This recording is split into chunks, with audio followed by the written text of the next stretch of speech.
So the VelociCoaster has been officially open now for just over a month, and seeing as though Chris is the only one of the four of us that's ridden it so far, it's time to reach out to the experts. Yes, I'm talking about 4 Producers Club members who have ridden it multiple times, and I am welcoming them onto the show to talk about the newest addition to Islands of Adventure.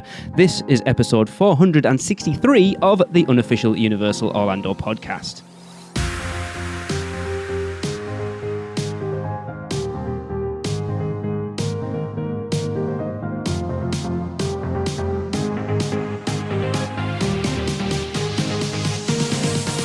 Hey everyone, welcome to the show. As I said, we are talking VelociCoaster. Chris is the only one that's been on it so far. He has had his 20 minutes to talk about it. That's it. He's done. We don't want to hear from Chris anymore. So I've given Michelle, Chris, and Tracy the week off this week, and I am joined by 4 very special members of the Producers Club. So joining us in alphabetical order is Mrs. God's Pocket herself, Gillian. Rawr. Interesting. A hello would have worked just as well, but okay. I'm a velociraptor, that's the idea. Mr. Judson Whitfield making his podcast debut. Hey, everybody. Repping Theme Park Stop. Joining us, stepping over from our sister podcast, Rush of Fear, and joining us on UUOP is Mr. Kenneth Leeming. I'm going to try to make my favorite velociraptor noise, which is the go, go. Now. And stepping back in after replacing Michelle a couple of weeks ago is Nicole Hunter. What's going on, everybody? I can't follow that. I really can't. Well, welcome aboard, the 4 of you. It is great. We are on video, so we can all see each other. This is kind of bizarre. I'm not used to doing this. Anyway, before we discuss the ride and its parts, I'm sure our listeners, and I need to know, what qualifies you 4 to be on this podcast to talk about the newest attraction that's open? So what I want to do is just go around alphabetical order and find out how many times you guys have ridden this attraction and how many times you've ridden it at night is very specific as well. So Gillian, what are we at this point? I think I'm probably the lowest. I've ridden it 5 times with 1 night ride. Okay. Judson? 10 times, 1 night ride, and 1 very late dusk ride. Ooh. Actually, that's because that is a different ride. Actually, that is a good point, because I know from riding Hagrid's at dusk and then riding Hagrid's in the dark are 2 different experiences. So, okay, I like that one. Kenneth? 9 rides and 1 at night. Oh, Kenneth, you've disappointed me. You were my banker for the winner of this, the amount of rides, because I think in the first week you'd ridden it something like 7 times. Yeah, and then I rode it twice on opening day, and I haven't gone back. Nicole? 20 times, and I'd say probably about 30% of those were night rides. Oh, wow. Yeah. This is the person that lives like a stone's throw away from the parks and is in there every day, so fair enough. Yeah.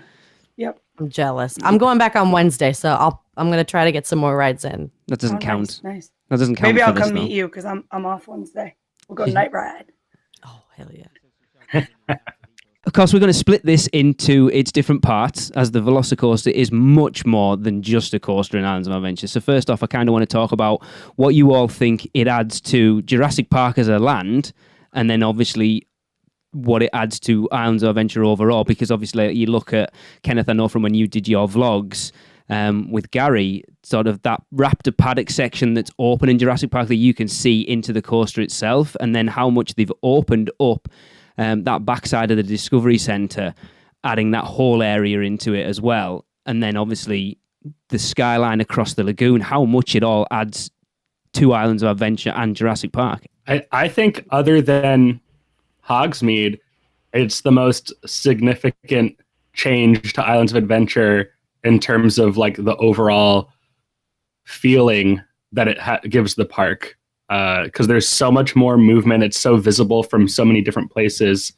It makes Jurassic Park feel like 200% more exciting as a land. I love everything it adds. I have no negatives, no regrets or like I wish that this one thing was different. No, like I think everything about it is positive in the way it affects everything. Yeah, and you used to walk through, but the transition from the Kong to the Jurassic Park area to Hogsmeade was so long and it was so dead. And now there's just so much more life there. It's fantastic. Yeah, it's the heartbeat that the land needed. Because it was just like you said, you walk through and it was kind of a pass through. River Adventure might be a little high and you're like, so you just go straight to Hogsmeade and you're like, okay, there's not really much else here. but now they're putting extra effort into like drinks and food and blue churros and all this other stuff, that it's all these details that land was just so desperately needing. And even like going into Camp Jurassic, you go just walk through to explore, you look over and you see the VelociCoaster and you hear the screams, and it's not just across the lagoon. When you're in it, you can really feel it. You feel that excitement, even if you're not on it, you can absorb it all in. And the sounds, I'm a huge fan of the sound design of all of the areas, and walking through now. It used to be just silence with, I know it was the nice Jurassic Park music, and it was like a tropical version of the Caribbean style Jurassic Park version. Calypso, that's it. Yeah. Which was nice, but now you hear the raptor screeches, you hear the paddock, you hear all of the talking in the background, because you could hear that first launch. You can hear the dialogue. You can hear Owen talking. You can hear the raptors crying. So you can hear all those sounds. And then for me, my favorite thing is just to watch.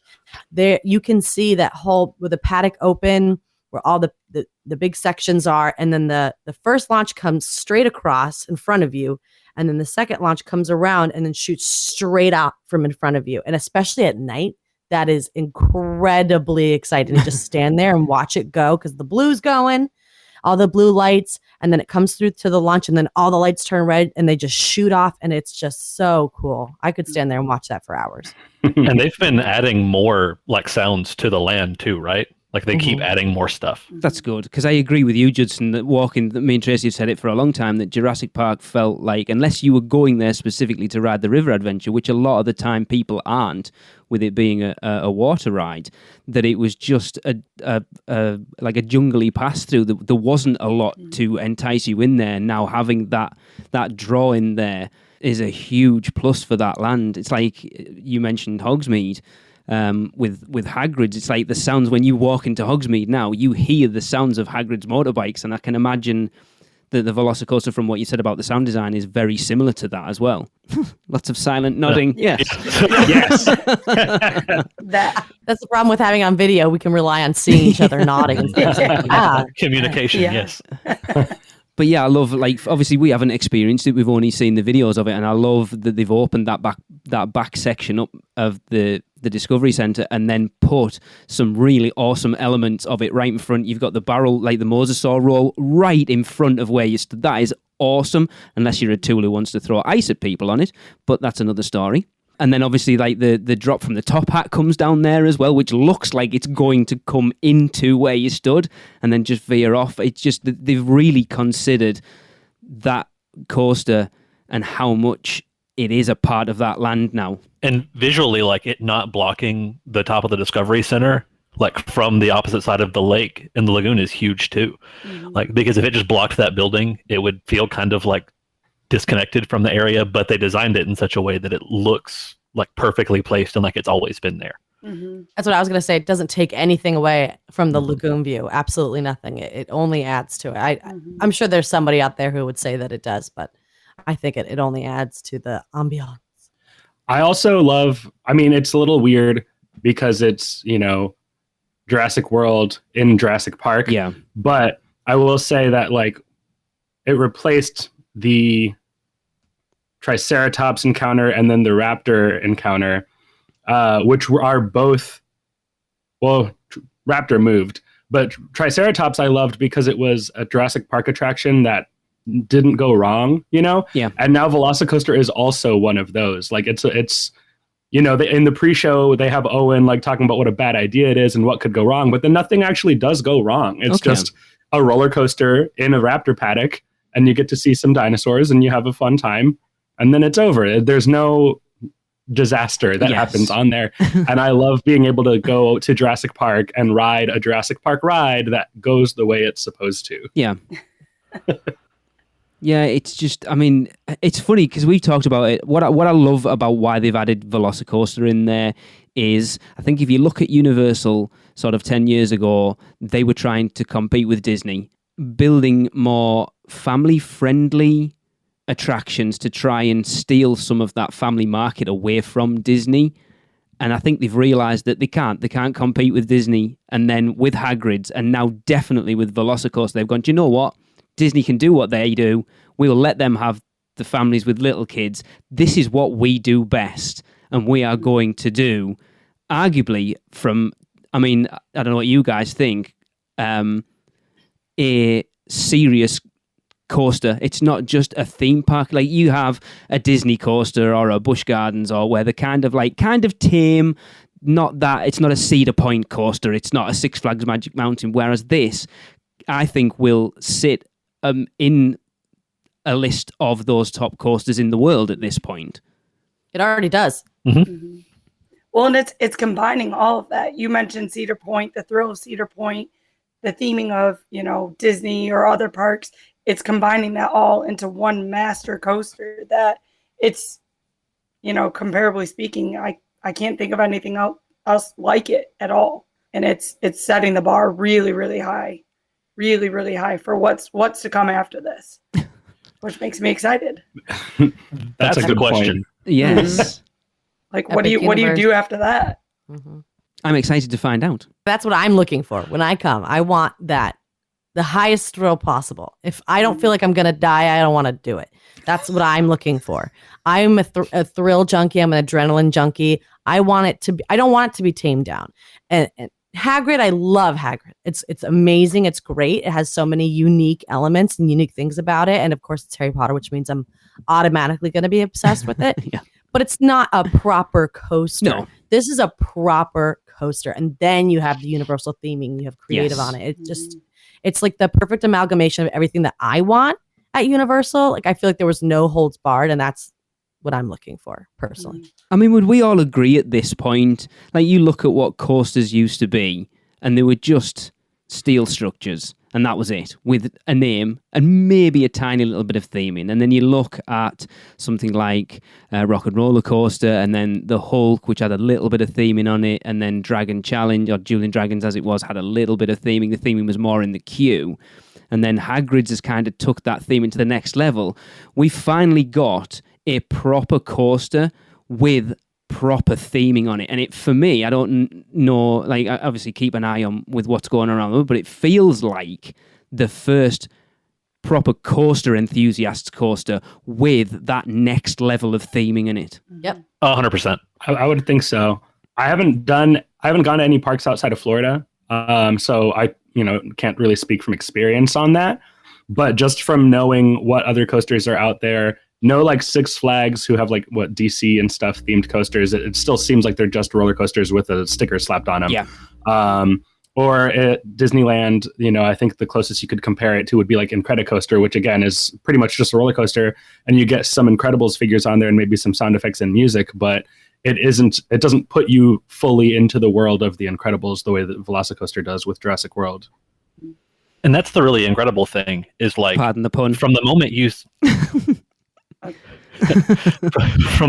step into like the Jurassic, like the VelociCoaster queue, you're there. Like, and it's through the entire ride, through the entire attraction, Awesome. and it feels that way from the beginning. And maintaining that while on a legitimate world-class thrill coaster is... Yeah, well, and I've heard people say too, once you're on the ride, that the theming is very light. I don't know what else they could have possibly done. When you leave and then when you come back, and that first section is very themed, and there's little Easter eggs too. Like, ask the TMs, ask them to tell you about the Easter eggs, because you'll hear all kinds of stuff. But short of putting a raptor running up with you at that top hat, I don't know what else they could have done. That'd been cool. Yeah, It would. right. Just chasing up with you. But I mean, they really do. The sound effects. I think we had this conversation where it's keep your ears open. Yes. A lot of the theming, where they maybe you're going too fast, so you can't put too much in. Just keep your ears open, listen, and that kind of supplements while you're speeding through, which half the time you're blacking out because you're like, oh my gosh, where am I? What's going on? So I mean, I think they did the perfect amount. Other than that, it would have just been, slapped on. But I thought they killed it. Well, from what I can gather as well, that theming on the actual coaster itself is for the people watching, not the people on the coaster. Because from what I've spoken to people, it's like you're moving that fast, you can't see anything anyway. It's kind of like SeaWorld with Aquatica. I think I've said this on the show before, when the that slide that goes through the Commerson's dolphins, and watch as you go through the Commerson's dolphins, you're like, where are they again? Yeah. I always stick my arms out and slow myself down while I'm going through there. Like, oh, I'm going to see a dolphin while I'm in here. Yeah, the theming isn't necessarily for, unless you're in the front row, I would gather, the theming isn't necessarily for you on the attraction itself. I disagree a little bit. When I am on, I forget, I think it's the left. If you're sitting in the left seat, I forget. Either the left seat or the right seat. You get a couple of really close flybys to those velociraptors when you're in the paddock. That first section too. Yeah. When you get the screech in your ear while you're just, there's one flying right here and then it goes right past you. I mean, yeah, you don't spend a lot of time with it. It doesn't slow you down to admire the animatronics like on Hagrid, but I don't want that either. No. So I'm fine with it. Also, that wouldn't fit like inside of the Jurassic Park, Jurassic World theme. Like the whole idea is goofy and stupid, but it only would work in a thing like Jurassic Park or Jurassic World, where the entire universe and concept is based off of like campy stupidity. You know, it works perfectly for what it is. Agreed. Okay, obviously, so moving on a little bit, you kind of already brought it up. We know at Universal, queues are a huge part of their attractions. You know, it has become probably as much a part of the of new attractions as the attraction itself at this point. So, just you've already kind of mentioned it, the queue. How much of a part does it play in that attraction? Oh, enormous. From walking in and seeing those, I never had to wait in like the extended queue. It was either like inside of the main one or single rider, so I can't speak to what's outside of that first room. That's great. But yeah, it was a good day. Couple days. But from the moment you're there, like everything just kind of feels natural and looks really well placed. It, like I think I said it when I submitted the first reaction thing a couple months ago. Like the 3 different types of raptors being in there and getting different experiences that all feel unique and genuine is incredible. I love the outdoor section. Didn't mind sitting in the extended queue at all because, like I said, I'm a weirdo and I just like to watch it. And that whole outdoor section, you're right next to it. I don't know of any other queue that puts you directly next to a coaster. And you can just sit there and just like, hi. As they go down from the drop, they go around the helix, they come back around, and then they come right back next to you. And you watch them do the Mosasaur roll right next to you. So awesome. And that is just so cool. And you can just stand there, watch people come down the hill over and over and over again. It's, I have no problem sitting in the extended queue. My husband did because he's white and he was getting very, very burned. But there's absolutely no shade. You're just cooking. But I enjoyed it. Yeah, and even if you aren't having fun watching the coaster, you can still look across the lagoon at the rest of the park. I feel like a lot of times those kinds of extended queues are like tucked away in a corner and like hidden from everything. Yes. But here you're just like out in the open in the middle of the park, and it's awesome. Yeah, the Gringotts one springs to mind at that point, where it's kind of like, you are the dirty people. We don't want everyone else to see you there, and we're going to hide you out the back. I've stood in that extended queue. It is horrendous. I think because they hide them out of the way because they don't want people rocking up to the attraction and seeing that extended queue and going, I'm not getting in that queue because I've seen where the end of it is. That's true. Yeah.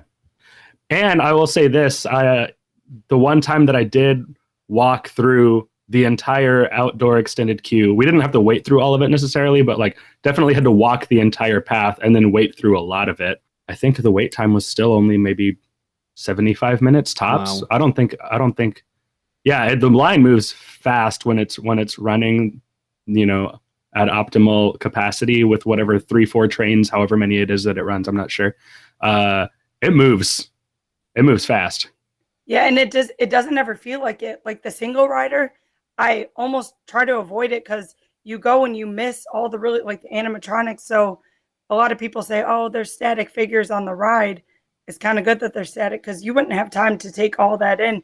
I'd rather see it in the queue, yes, which is what they give you. So you can see all the details, take your pictures because you still have your phone on you and be able to enjoy that. And, kind of like you were saying, when you're going through that line, you're moving, you're constantly pushing through. So while you're doing that, you're picking up the energy of the role, and you're really getting a feel for what you're going to do. Even after 20 times, you still get so excited because you can just hear the screams and you feel it pumping through you. And then you go in and just the detail gets so much more intense, and you're starting to see it launch off. You hear the sound of the coaster, you hear the special effects, you see all the little details in line. It's just, I would pick a 75-minute full queue versus a 30-minute single rider where you miss all of that, for sure. You guys are absolutely killing me, by the way, at this point. Sorry. 14 months I have to wait to ride that thing. It'll be worth it. Oh. Yeah. You have the longest wait out of anybody. Oh, yeah. It's a 14-month long wait. Wow. I mean, sort of talking about how that queue's set up as well, just from, like you say, that it keeps moving. I love that they've put the lockers in the middle of the attraction. Universal theme parks have suffered so long with trying to figure out how to deal with lockers in attractions. Like, you go back to Forbidden Journey, and what an absolute nightmare that attraction is when you're trying to get in to put your stuff in and get out. And then Gringotts is just as bad. This is absolute genius. That the only people putting things in the locker are the people in line, rather than everyone who's intending on riding it trying to get into the lockers. So at any one time, you've only got so many people. And then the fact that you've got people coming around the other side to take their stuff out, it's pure genius. And I mean, you guys have used it, I guess. I haven't. Does it work as well as I think it does? 100%. Yes. 100%. Yeah. Absolutely. Yep. It's great. And then the only drawback, I don't really think it's a drawback, is the line gets scrambled. So whoever you were in line with when you went into the room, you're obviously going to get separated from, unless it's, somebody in your party you can keep with you when you're putting your stuff away, because then you just reform another line once you're leaving that room and you have to go up a flight of stairs. But I mean, who cares? Yeah, it's kind of the same thing as seeing like one of the pre-shows where you kind of get filed into one of those rooms. Yes. Everyone gets scrambled up while they're watching it, and then you queue back out. So you might not be exactly where you were before, but it's the matter of maybe 15, 20 people, if that. So it's, in the scheme of things, it's maybe one coaster launch. Yeah. So, and the lockers, like putting your stuff in the lockers is so fast and easy because you're not fighting with anybody trying to like get their stuff out. I was with Gary one time, and his complaint was, this is almost too efficient because now the line to get to the metal detector is like almost to the entrance of the locker room. Because everybody's done. Right. And like it's super quick. Yeah. They do have two down there, though, right?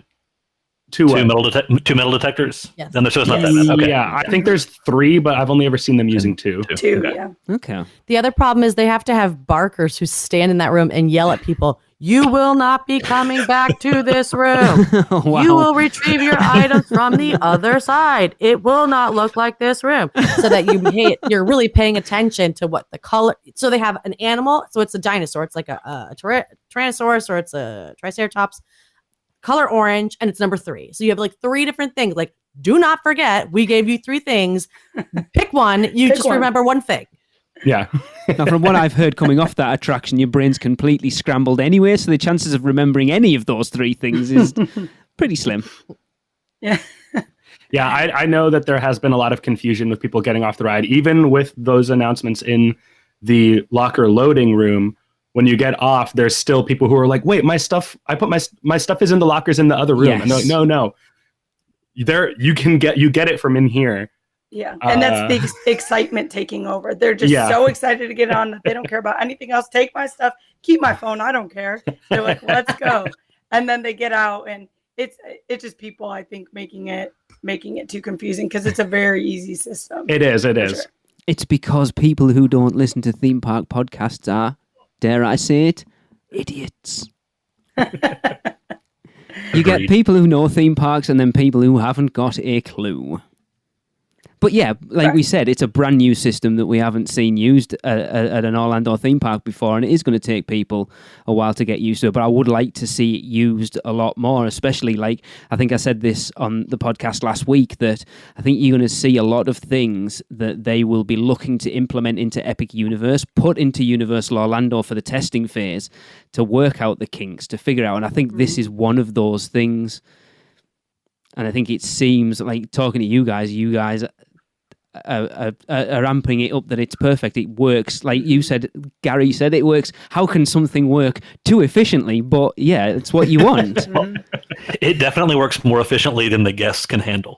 Yeah. That's because they're just not used to it. And like, I think the other thing that makes it a little confusing for the casual guest who's not paying attention is that it's the only attraction that uses that system. So like if you've been on Hulk or you've been on Forbidden Journey, you know what to expect, and then you get here and it's completely different. So I think if they were to like, if Epic Universe is able to use this on every ride, and when you go there, it doesn't matter what you're going on, you're going to do it this way.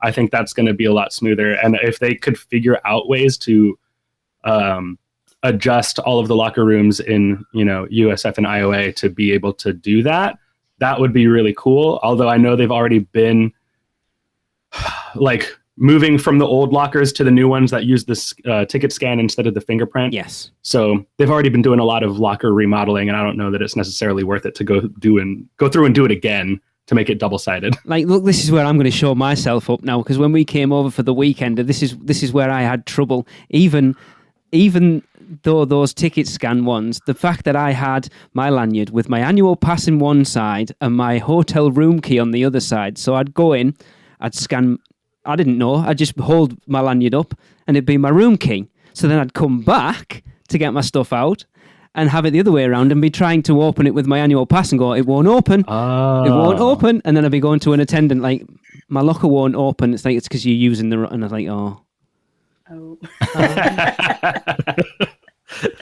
The look of disappointment on your face. I'm glad that we got that. Yeah, Just same. realize everything that I say about people who don't know about theme parks. I'm someone who's supposed to know about theme parks, but apparently doesn't. Yeah. Still vulnerable. I tell you what I love specifically about that queue. That raptor statue at the front of it is phenomenal. I have reached out to the powers that be and said, we need something, a paperweight, a key ring, something with that on, because it is so awesome. Yeah. Absolutely. A little like Christmas stocking holder. Yeah. I mean, it's funny, Universal, like ornament. for all the merch that's Universal do, they do seem to miss out on obvious things at times. And I know tons of people would buy them. I'd throw my money at that in a second. Yeah. I would. I'd probably spend, if it was like a little like iron or something, some kind of like desk ornament, I would have it sitting right here. Yeah. Probably $75. Just take my money. A snow globe. Like, theme parks do snow globes all the time. It doesn't fit, but who cares? Yeah. Snow globe. A snow globe would be awesome. Something else I want to say about the queue. As somebody who, Jurassic Park is one of my all-time favorite movies. It's in my top 5. I'm not sure where exactly in the ranking, but I adore that movie. I really hate the new Jurassic World movies. Ooh, But I I disagree. think as a queue, it incorporates enough of the original Jurassic Park for me that pays homage to that I really appreciate. So you've got the Mr. DNA video clips. You've got Dr. Ian Malcolm's book. I think Ellie Sattler's book is in there too. And Alan Grant. And Alan Grant's book. There's just like little Easter eggs there. And then it's just such a small little detail, but I was obsessed with it from the first time I ever wrote it, that I just love every time. When you go through the interior rooms, once you get past the statue room, every room from then on to the lockers, they have overhead lights shining through the grates. So the ceilings, instead of just being flat ceilings, they're grated. So there's holes. And so on your skin is the pattern of the light in the grate, which is from Jurassic Park, the original Jurassic Park movie. It's the ABCD E of the chromosomes in the movies. Okay. But it's the same lighting effect. Awesome. And the second I walked in the room, I'm like, oh, it's from the movie. oh my God, that's so cool. And it's just such a little thing that they decided to do, but it really adds to the ambiance and it gets you pumped up, man. Mm-hmm. Well, and that's what makes it okay to have World in Park. Because they did that crossover so well. Because I was thinking, okay, is this going to be kind of weird that we're just, okay, it's just World now? No, they really meld the two together where it's, okay, you get a little bit of this where the traditional people and maybe the new school people are kind of blending together and everybody can enjoy it. Everybody's happy. Mm-hmm. I suppose it kind of makes sense as well, doesn't it? When you think about Jurassic World, it was built on pretty much the same site as Jurassic Park, so it does kind of work. I've never thought about it that way, actually. Is it the new bar? Mm-hmm. Yeah, because they go into the Same old island. Discovery Centre, don't they? The kids, when they go off, they end up in the old Discovery Centre. Oh yeah, you're right. You're right. Oh, Gillian, you call yourself a fan. Well, I'm confusing Jurassic Park 2, okay, which is with Ian Malcolm again. Yeah. Okay, and then the new Jurassic World movies. So, Yeah. forgive me. No. Which the World movies seem to have forgotten Isla Sorna. They, Site B. that's one thing where I was like, they have to get all these dinosaurs off to the mainland. It's like, what about the other island? It's like right there, isn't it? It's right Just take them over there. What happened to all those dinosaurs? They're already dead. Cool. Right. If you want to ride VelociCoaster, of course, the only people you need to reach out to are Mouse and Muggle. So I'm going to pass it over to a little ad break, and then we'll be back to talk about the coaster itself. Have you taken a stroll down Diagon Alley and visited Gringotts Bank? Taken a ride through New York with Jimmy Fallon? Visited the Truffalo Trees in Seuss Landing or hung out with a real-life Transformer? No? Then what are you waiting for? At Universal Orlando Resort, there truly is an option for everyone. Or if you're leaning a little more towards pixie dust rather than wands and potions, Disney destinations around the globe await your arrival. No matter the adventure, our sponsors have you covered. Be sure to let the experts at Mouse and Muggle Travel Company take care of all your travel needs, earning the distinction of being an earmarked agency specializing in Disney destinations, as well as becoming one of the first to be named a U Preferred agency with Universal Parks and Resorts Vacations. Mouse and Muggle Travel Company will ensure you receive top-rated customer service. Just visit mouseandmuggle.com to fill out a no-obligation quote request, or send your request to info@mouseandmuggle.com. Their team can take care of you no matter where in the world you want to go. With a flick of their wand and a little bit of pixie dust, the process will be so seamless, some might even say it's simply magical. Welcome back, everyone. It is now time to talk about the coaster itself. But before we get into it, I know we've kind of all done, and I know what everyone's going to say. I want everyone to go around and describe the VelociCoaster in one word. Gillian. Well, I'm not going to say intense. That's what I was expecting. Oh, gosh. Phenomenal. Judson. Breathtaking. Kenneth. Thrilling. Nicole. All right, then that'll leave me with perfect. Wow. Big words.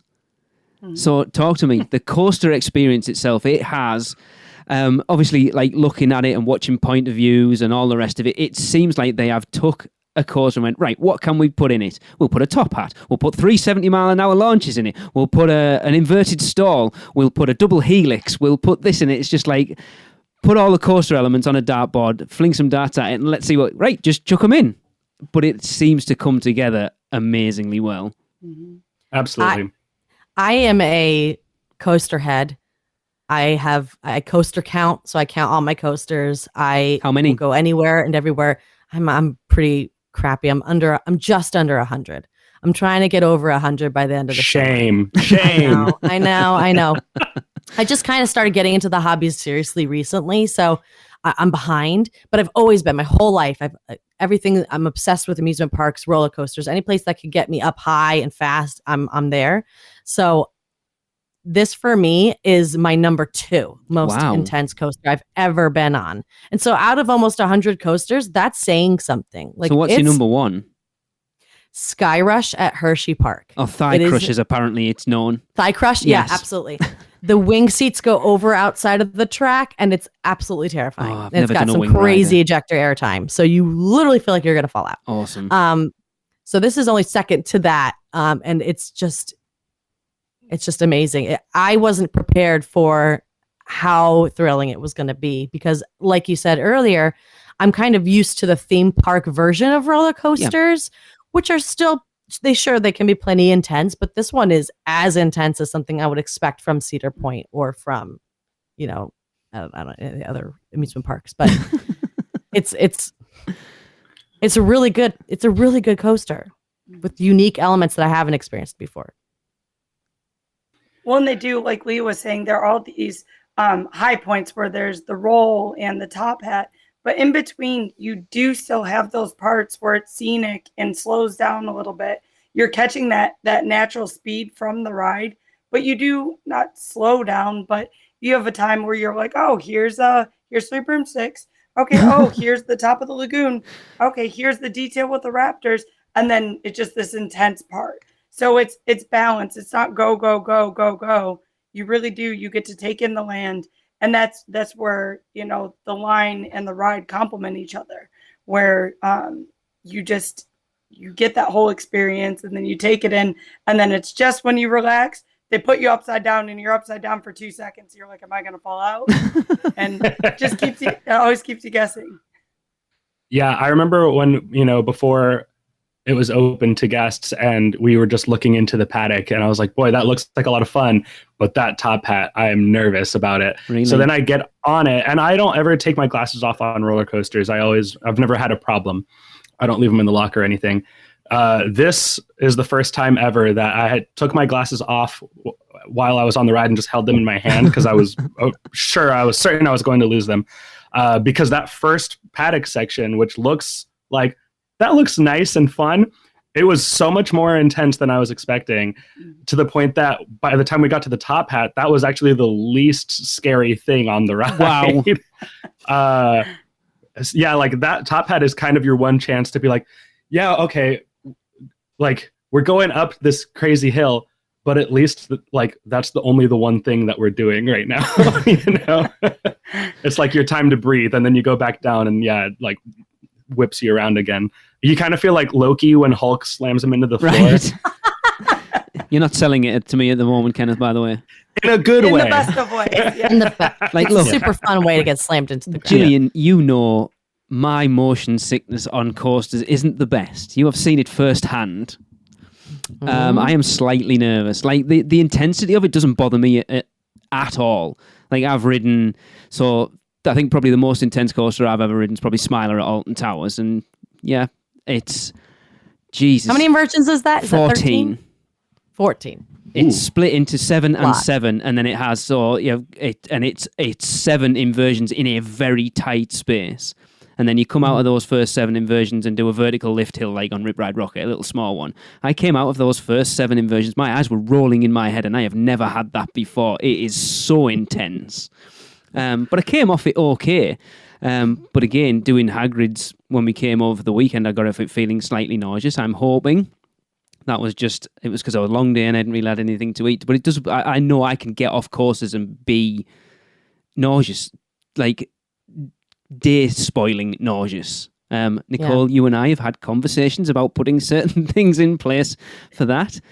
Do any of you experience motion sickness, and how was it on that attraction?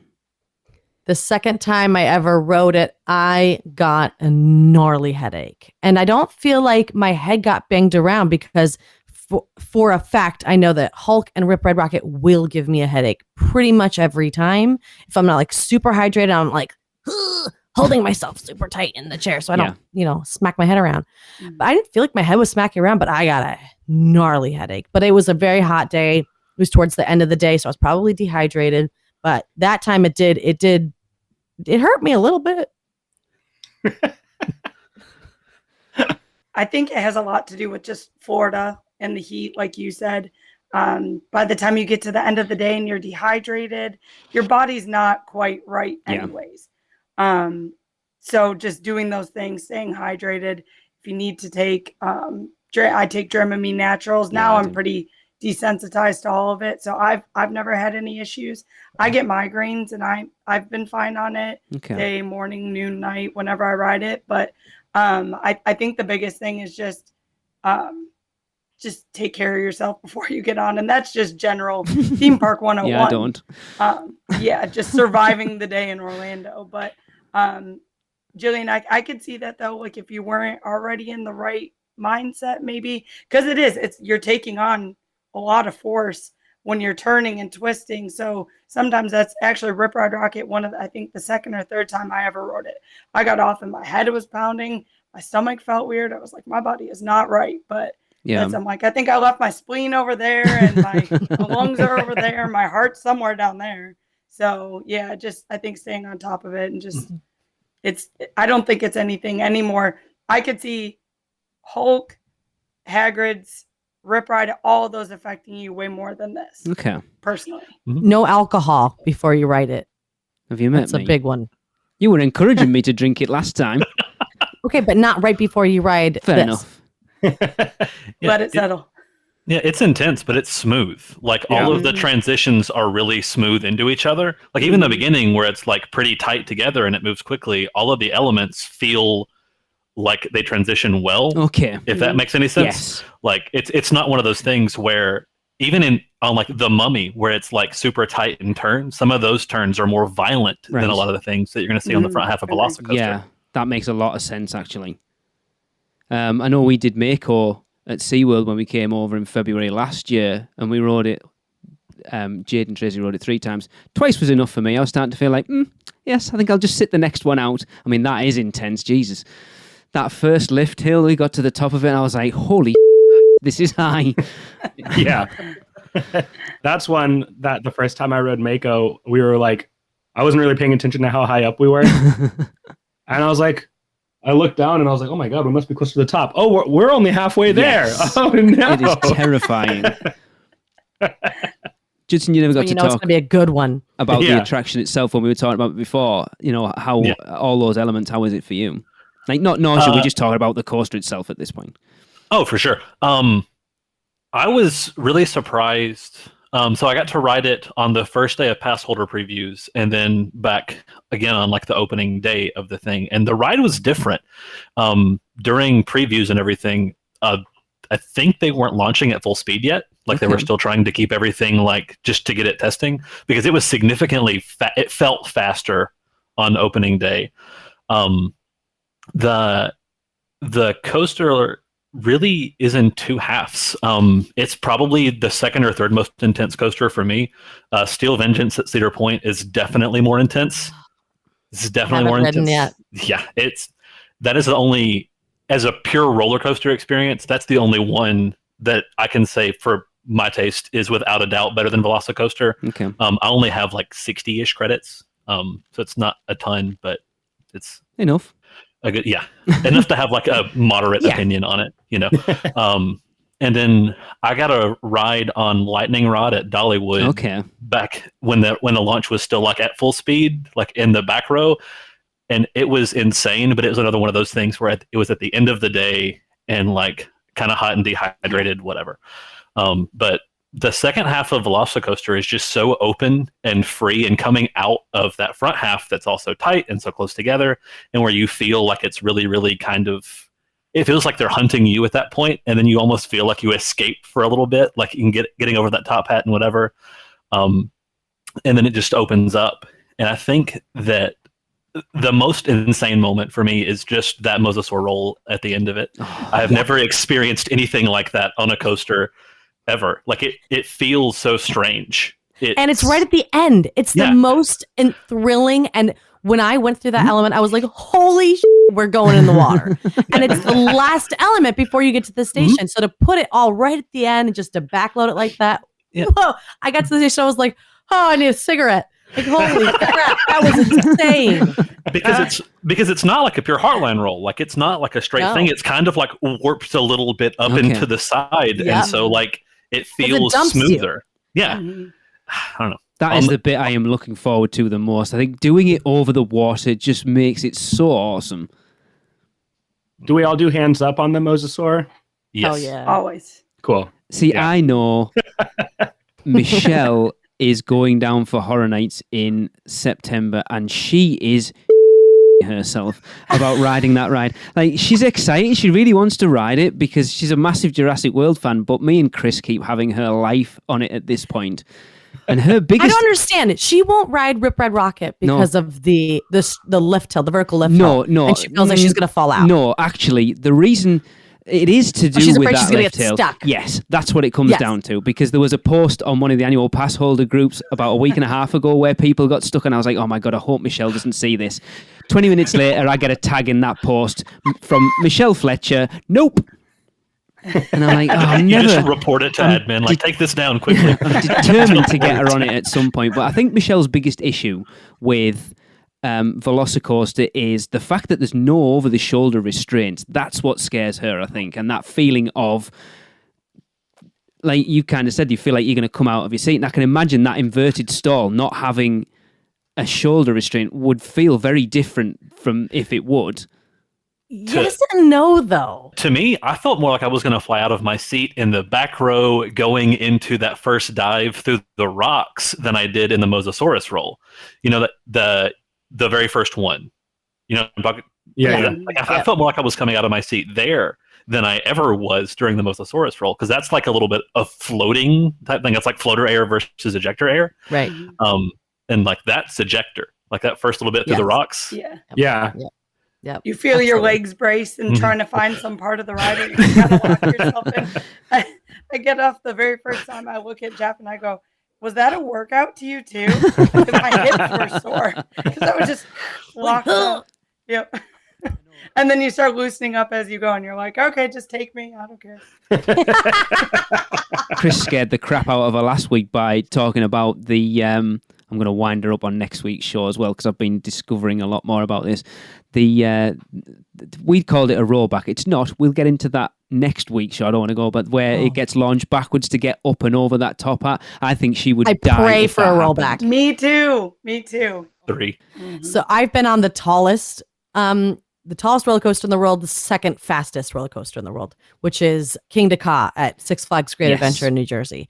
And so it's basically Top Thrill Dragster, but a little bit taller, a little bit faster. And I pray for a rollback on that one every single time. That would make my life. So the top hat on VelociCoaster really, it's like a little baby one. How high is it? It's 430 something feet, I think. That's it's still quite really tall. Friggin' tall. No, I mean And the so- one the VelociCoaster one, not the... Oh, I have no idea. 150. Oh, brilliant. 150, Thanks. 155. Yeah, somewhere in that. It's peanuts compared to King Ka. It's nothing. Yeah. But that one I would kill for. It is 155 feet. I just looked it Okay. up. There you go. There you go. I like the fact that it goes quite slow over the top, because like you say, we talked about on our recent episode the top 5 views, and I think the view from the top of there, does it slow down enough that you actually get a chance to have a look around or not? I think it depends on where you're sitting. If you're in the back, It also Yeah, depends on it how pulls prepared you. you are. Yeah, you have to be pretty deliberate about taking a look around up there. Like I probably didn't really take a look at the view until my third ride. Right. Yeah, you feel your head sticking out and you're like, "What can I see? What can I see?" Take it all in. Yeah, I wish if we had like 2 more seconds of like lag up there, that'd be nice. And that would also maybe get us our rollbacks. But Yes. everybody lean back. yeah, lean back, lean back. I wonder if that would work if you talk to everybody in line with you to say, look, everybody, when we get to that point, just push back as hard as you can. I'd try it. I would do that in a I know you heartbeat.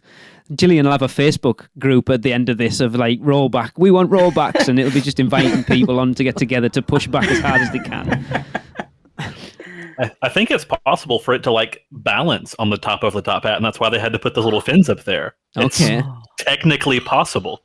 Oh. Yeah, that's why they're there. It's just to like give it a little nudge just in case, like the 0.000 whatever chance it is, Yeah. like it just lands there. But that would be incredible. It would be interesting and pretty scary. My eye line was always drawn to the bottom of the lift hill, because it doesn't matter what time of day it is. There's always a crowd of people who are standing there right at the entrance, just watching. Of course. So I just look down and I see all the people that are standing there. So that's where my sight goes. No, I will tell you something, Lee, though. I was trying to convince Christina. So Christina Frindell friend of the podcast, she has ridden most of the roller coasters at Universal. She's planning to next time. She's working up to it. And she's convinced now she's going to go on VelociCoaster. I was trying to convince her to go on, and somehow we were going to sneak. Yeah, we were trying to sneak a recording device. I was trying to get her on it so bad so that we could record ourselves on it for our first ride. Yes. I couldn't think of a way to get it on past the metal detectors. God, there's still a ton I want to talk about. So specifically, at this point, is there a specific point in the coaster you would recommend people to ride for a certain experience? Front and back for sure. Front for the front half of the coaster, back for the last half. I got one front row ride from single rider queue, actually, that was like really incredible. Yeah. Whenever they take somebody from the VIP line, if there's a single VIP that wants to ride in that, they'll pull from the single rider line and stick them in the front row instead of pulling from the front row line. Yeah. Weird. That happened. Yeah, it was. I took it. But the front half of the ride in the front row is incredible. Like, it's so much more intense than the back half in the front half of the ride, at least. Who was a VIP that you got to sit next to? I have no idea. Ugh, some random teenage girl. I don't know. But when we got off, she was like, "Is this your first time riding this?" And I said, "No." She was like, "I didn't think so. You weren't acting like it." And I was like, and it's when you find out it's some random TikToker who's got like 1 million followers. Right. I'm sure it was, but I have no idea. Yeah, well, that's good. That's a good thing. I'm proud of you for not knowing who she was. Anybody else got any opinions? Not riding front row. Riding the back row over the top hat, because you get that pull. Yes. And you can really take it on. You really feel, because at the front you almost kind of slow down so you can see it, but you can feel that pull and that intensity that goes with it, and it just continues all the way through the roll at the end. So I think that makes the second, I guess, like you were saying, the second half a little bit more intense to be back there. So then, going off what you said there, Nicole, then riding it at night must be an even more incredible experience, because you won't see specific elements of it until it happens. Yeah. Because it's totally different. Not only do you take in the lighting package and all that, but you're feeling a totally different, like, butterfly in your stomach than what you do up front, for sure. My only front row ride was also my only night ride. And when I tell you that the difference in intensity between a night ride and a day ride is literally night and day. I like it. I got off of that front row night ride, like, that hurt. And then I rode it again, like, the next time during the day, and I was like, that was so easy. Like, it's such a huge difference. Wow. Yeah. Yeah, is it, so that first paddock section, is it lit at all at night? I think so. No. Lightly. Yeah, there's like up lights. Yeah, like it's lit from below, like in the grass and stuff. So more or less than Hagrid's. More lit. Well, sorry. Less. My bad. Other one. Hagrid's is different though, because the lights are on the front of the car, and so you can see more of where you're going. Yes. Does that make sense? Yeah. Like, I feel like I can see more on Hagrid's, even if VelociCoaster, like, technically has more light. Okay. Because of the way the lights are going. Yeah. And the blue lights that are mounted on the car aren't lighting a ton. Okay. They're there for the effect. They're not there for actual seeing. Yeah, kind of like you said. Those are there for raptor defense. Oh, right. Sorry. Right. The raptor repelling blue light. I think they're there to give it an awesome look from across the lagoon, to be fair. That too. That's just a good, like, happy coincidence side effect. Mm-hmm. Yeah. My night ride, so it was kind of funny. So my husband accidentally got a night ride the night before me. So we have a 2-year-old. So we were having to trade. And so he went to ride it at like 7 p.m. and it broke down. There was something that happened. It was a super long line, because none of the times I've waited more than like 30, 45 minutes. And so he was there past closing. It closed at 9 and he was there. He got off the ride at like 9:30 or something. Nice. It was crazy. So it was an accident. He didn't intend for it to be a night ride, but it was. And I was so jealous. And he comes off of the ride going, "Oh, Jill, I'm really sorry, but you've got to get on a night ride. I was like, stop. Oh my gosh, stop talking about it. And that's all he would talk about for the entire night. And the next day he's like, hey, Jill, remember that time I rode VelociCoaster at night before you? And it was really amazing. And you didn't. And you are Steven. So the next day, that was my one goal. I was like, I've got to get a night ride. But they had closed it a little bit early, the line early the day before because of how crazy the line was. So I was like so worried that they were going to do that again. And so I was so worried. I was just like standing by there waiting to get in the line. And I didn't want to do single rider. So to this day, I've never done single rider because I wanted to time it so that I would actually get on when it was nighttime because it was like dusk at that time. And I was afraid that if I did single rider, I'd get on too fast. So I was single rider in the line. And the couple behind me at one point goes, excuse me, are you by yourself? And I said, yes, I am. They said, why aren't you in the single rider line? And I said, to be honest, I'm trying to get a night ride. And she goes, oh my gosh, me too. That's what we're doing.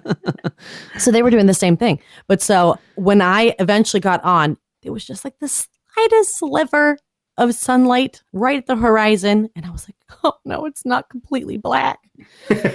So I don't know if that soured my experience a little bit, but it was still amazing. It was still amazing at night. It was still incredibly intense. And I think I was sitting towards the back on that ride. And so exactly like you said, you can't see those elements coming. It's just way cooler. It's way cooler at nighttime. Because it's weird. I think back like the amount of times we've been to Universal, I think the only night rides I've had on any coasters at Universal at this point are Hagrid's and Rip Ride Rocket. Never rode the Hulk at night. Hulk is cool with the lighting package. Mm-hmm. It's really cool. Yeah, Hulk at night is fun. I've never done, I know it's not a coaster, but I've never done Doctor Doom at night. I think that would be a cool one. Even it's not worth the wait, but it'd be pretty awesome. We always tended to do, let's do the rides that are indoors during the dark, because that makes sense. Let's do the Mummy. Yeah, because that's the same any time of the day. Fun thing about VelociCoaster at night, in the last queue room before you get on, there's the screens where they have Claire Chris mentioned and this Owen. on last week's show. I know what you're going to say. I noticed that the last time. Mm-hmm. Yeah, they have Claire and Owen talking to you there from she's in the control room and he's in the launch tunnel. And the background behind them out the window is different based on what time it is. So if you get on it at night, it's nighttime out their window on their screen. That is above and beyond. Yes. That's so good. I'm glad you said that, Kenneth, actually, because Chris mentioned it on last week's show that he'd heard that was true, but hadn't actually experienced it for himself. Mm-hmm. Yeah, that's awesome. Yeah. It's a tiny little thing, but makes a massive difference. Yeah, that's so cool. That's when I knew that Bryce Dallas Howard and Chris Pratt are actually there all the time, giving that presentation. Park open to park close. And I think that's cool. This is the most expensive ride in history. Yeah. Yeah. They have a residency at Universal Orlando Resort. Right. Well, I guess that's going to wrap it up. I just kind of want to ask at this point, is this the best ride at Universal Orlando? See Judson's face. He says no. Oh, it's an easy yes. It is, yes. Okay. Yeah, it's an easily yes. Wow. To me. Oh, Kenneth's in deep thought there. It's hard for me too because I love Hagrid so much, and there's such different rides. It's really hard to compare them. I'd say right now it is yes. Okay. I refuse to answer for about 3 more months at least. I know for a fact on that high of the brand new ride. It's super thrilling. Had a lot of really awesome experiences with it, but Hagrid's, like you said, is a whole different thing. It's a whole different ball game. It's apples to oranges, really. And that has, Jeff proposed, and the first thing that we did was go on Hagrid's right after that. So that has a special place in my heart. So, we went and took the little ring picture in front of the castle in Hagrid's, but then we were lucky enough to go to the media preview for VelociCoaster. So it was just 2 very special experiences on 2 very special rides. So I think until I can because now I'm just pretty much riding VelociCoaster because I'm like, oh, you want to go again? We just got off 5 minutes ago. So we're kind of doing that thing. I think I gave myself until HHN to decide, kind of ride them both a little bit more to be fair and not let my emotions and the thrill factor take over because I don't know yet. But yeah. For me, it's really hard because my Spider-Man is my favorite ride, bar none, just overall. And I think that has a lot to do with the first time I rode it. It was like maybe only within the first year of IOA being open, and I was like 10 or 11, and it completely blew me away in a way that no other ride ever did until maybe Forbidden Journey. But I still don't think it was to that level with how much it hit me. So is VelociCoaster the best roller coaster at Universal? 100% yes, without a question. Best ride? That's really hard for me to answer, just because a ride can be so many different things and can have, aim to achieve so many different things. So I don't know that I could say it's the best ride, but it definitely does what it does the best out of anything that I've ever been on. And do you all agree that we are talking about a roller coaster here that has the right to sit in, that top 5, top 10, whatever it may be, of coasters in the world at this point? 100%. I've already seen it pop up on a couple of lists. Mm-hmm. Mm-hmm. Nice. Cool. Like, it just gets me so excited for, like you guys have already said, so over the last sort of 5 or 6 years, we've had an inkling of what Universal are going to be put in next. And we haven't really got that at the moment. There's nothing kind of being hinted at. I mean, there's this Harry Potter VR broom, whatever the hell that thing is, that seems to be just popping up on the radar. But as a rule, there's usually some pretty substantial rumours of what's coming next, and we haven't got that at the moment. So it's going to be very interesting to see what is next. But as I said before, I love the fact that Universal have stepped back into their roots now and said, we are a teen to adult park, and that's what we're going to do. And I love that. Agreed. Definitely. Yep. Cool. Well, I really enjoyed that. It's making me incredibly sad that I'm going to have to wait until next September to get to ride the thing. I will have to live vicariously through you guys and Michelle when she has to clean her knickers after she's been on it in September. Because as I said, she is incredibly nervous and I am having great fun with that, unfortunately. But yes, it looks like, and again, you guys have said it, an amazing addition to Islands of Adventure. And it's funny because we've talked about Islands of Adventure a lot recently, and there's been some posts in the Producers Club this week of people talking about, and I've found personally that we've spent a lot more time in Universal Studios Florida on our last few trips than Islands of Adventure, because I know it's got Hogsmeade, which was a massive addition to it, and Skull Island, and now adding this in, but that park still very much feels like the park it was when we first visited in 2004. It hasn't changed that much, and it's nice to see that it now is getting that love, that not only are they adding new things in, like a whole land, but they're upgrading. That's what I want to see now, is them upgrade those other islands that haven't really seen that over the last 5 or 10 years.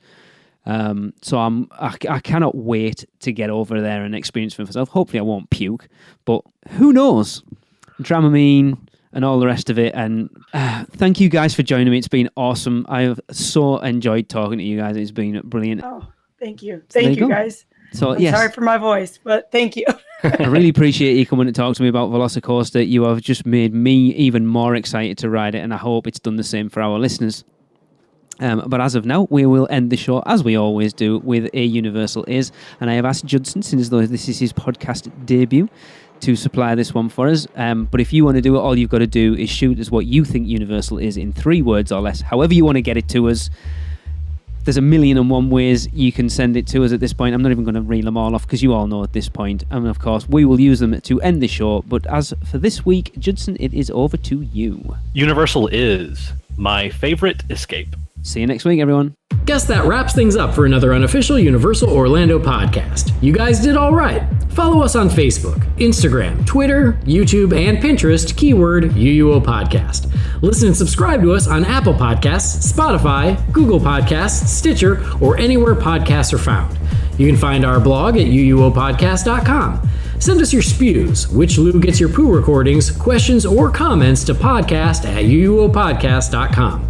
Check out our friends, the Theme Park Duo, and our awesome sponsors, Mouse and Muggle Travel Company. So, until next time, don't give up your day job. Say cheese. See you later.